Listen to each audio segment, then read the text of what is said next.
প্রিয় ভিউয়ার্স, ঈদের সময় এই রেসিপিটা বোধহয় আমাদের টেবিলে কম বেশি সবার থাকেই থাকে। কাবাবের রেসিপি। আর কাবাব যদি একেবারে সেই গদ বাঁধা শামি কাবাব বা জালি কাবাব বদলে একটু অন্য রকমের হয়, তাহলে তো কথাই নেই।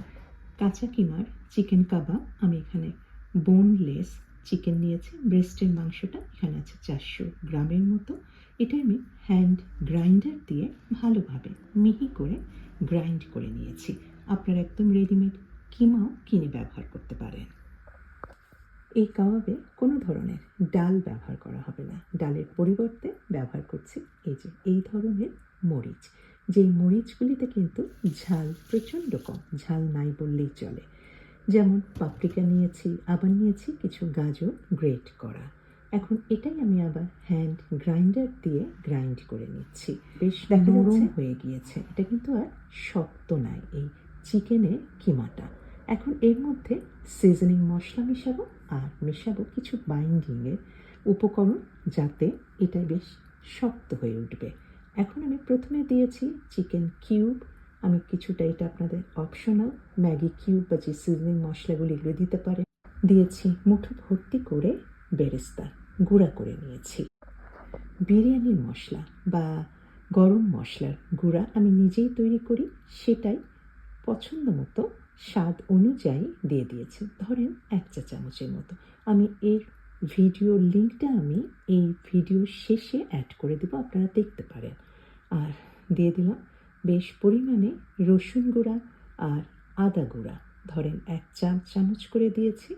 আর দিয়ে দিলাম 1 চা চামচের মতোই জিরা গুঁড়া, 1 চা চামচের মতো দিয়েছি ধনে। একদম সাধারণ মশলাপাতি, এতে কিন্তু কাবাবের স্বাদ দেখবেন কি সাংঘাতিক হয়। দিলাম 1 চা চামচের মতো ইসুবগুল। এটা দিয়েছি কারণ কিমাটা বেশ নরম হয়ে গিয়েছে। ইসুবগুলের এই ভুসিটা দেওয়ার ফলে কিন্তু এই পানি ভাবটা অনেকটাই কমে যাবে। কিছুক্ষণ পরে দেখবেন এই কিমা কিন্তু একদম শুকনা শুকনা হয়ে গিয়েছে। খুব সহজেই কাবাব তৈরি করতে পারবেন। আর আমার খুব প্রিয় একটা মশলা, সেটা হচ্ছে কালো গোলমরিচের গুঁড়া। স্বাদ অনুযায়ী দিয়ে দিয়েছি, আর লবণও দিয়ে দিয়েছি। আর দিয়ে দিলাম বেশ পরিমাণে, ধরেন 2-3 টেবিল চামচের মতো এটা বেসন। বেসনও কিন্তু বাইন্ডিংয়ের কাজটা করবে। আর দিয়ে দিলাম ব্রেড ক্রাম। আমি দিয়েছি প্রায় 1 কাপের মতো। স্বাদকে আরও বাড়ানোর জন্য কিছু শুকনা লাল মরিচ তেলে ক্র্যাশ করে দিয়ে দিলাম। কাঁচা মরিচও কিছুটা কেটে দিয়েছি। এটাও একটা ফ্রেশ ভাব নিয়ে আসবে কাবাবের মধ্যে। একটা ডিম ফেটে দিয়েছি, এতে কাবাব একটু ফোলানো ধরনের হবে টেক্সচারের জন্য, আর কাবাবের ভেতরটা নরম হবে। সামান্য চিপে দিয়েছি লেবুর রস, একটু টক টক স্বাদের জন্য। কিছুটা দিয়েছি অরিগানো। এটা একেবারেই অপশনাল, এটা আমার হাতের কাছে আছে বলে দিয়েছি। অরিগানো এই হার্বটা বিভিন্ন ধরনের মাংস বা মুরগি বা বিফ বা মাটন এর সাথে কিন্তু খুব ভালো যায়। এখন আপনার পছন্দ অনুযায়ী, খুব বেশি বড় করছি না, কারণ ভাজার সময় এটা কিন্তু আস্তে একটু বড় হয়ে একটু ফুলে উঠবে।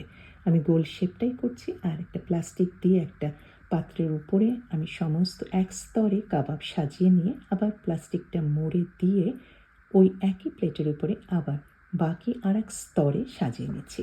এইভাবে একটা প্লেটে কিন্তু প্লাস্টিক দিয়ে স্তরে স্তরে আপনারা প্রচুর কাবাব সংরক্ষণ করতে পারবেন। এটাই আমি ডিপ ফ্রিজে রেখে দেবো। একদম ফ্রোজেন হয়ে গেলে তারপরে কাবাব আমি জিপলক ব্যাগের মধ্যে রেখে সংরক্ষণ করব। এটা কিন্তু ভাজতে হবে একটু সময় নিয়ে। কাঁচা কিমার কাবাব বলে কথা। আর তেল কিন্তু ডুবো তেলে ভাজার কোনো দরকার নেই। এই যে শ্যালো তেলেই কিন্তু একদম মচমচে করে কাবাব ভাজা হয়ে গিয়েছে। আজকে এই পর্যন্তই। একটু অন্য রকমের এই মজাদার কাবাব রেসিপিটা আপনারা সার্ভ করতে পারেন ঈদের সকালে বা লাঞ্চে অথবা ডিনারে টেবিলে। সবাই ভালো থাকবেন। আল্লাহ হাফিজ।